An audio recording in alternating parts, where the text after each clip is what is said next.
রাজ্য পুর ও নগর উন্নয়ন দপ্তরের নির্দেশে কাটোয়া পুরসভার অস্থায়ী পুরপ্রধান হিসাবে দায়িত্ব গ্রহণ করলেন 13 নম্বর ওয়ার্ডের পুর সদস্য শুভ্রা রায়।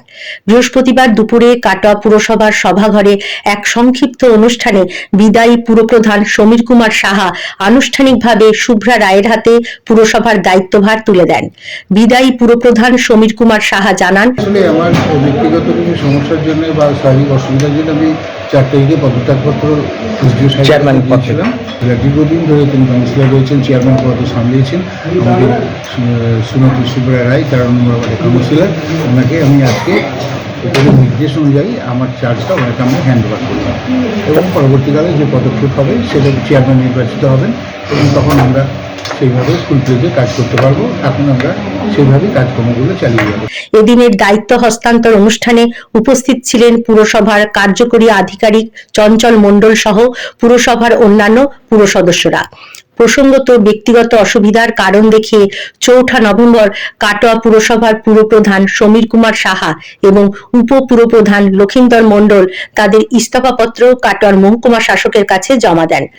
রাজ্য দপ্তরের নির্দেশ অনুযায়ী নতুন স্থায়ী পুরপ্রধান নির্বাচিত না হওয়া পর্যন্ত শুভ্রা রায় অস্থায়ী পুরপ্রধান হিসাবে পুরসভার প্রশাসনিক দায়িত্ব সামলাবেন। অস্থায়ী পুরপ্রধান শুভ্রা রায় জানান, এই বিষয়টা কাটোয়া পৌরসভার চেয়ারম্যান এবং ভাইস চেয়ারম্যান নিজেদের শারীরিক অসুস্থতার জন্য এবং শারীরিক এবং কাজকর্মের নিজস্ব কাজকর্মের জন্য তারা এসডিওর কাছে দিয়েছিলেন, ইস্তফা পদত্যাগপত্র দিয়েছিলেন। আমাদের মিউনিসিপ্যাল অ্যাফেয়ার্স থেকে আমার নাম প্রস্তাব আসায় আমি আজকে মাননীয় সমীর সাহার কাছ থেকে কাটোয়া পৌরসভার পৌরপ্রধান হিসেবে দায়িত্বভার গ্রহণ করি। পরে বৈঠক ডাকবো, ডেকে সেইখানে যে নবনির্বাচিত চেয়ারম্যান হবেন দায়িত্ব বুঝিয়ে দেবো এবং আমার সঙ্গে আমার পৌরসভার সমস্ত কাউন্সিলররা উপস্থিত আছে এবং থাকবে এবং একসাথেই আমরা সবাই মিলে কাজ করব। Bureau report, public news, Katwa.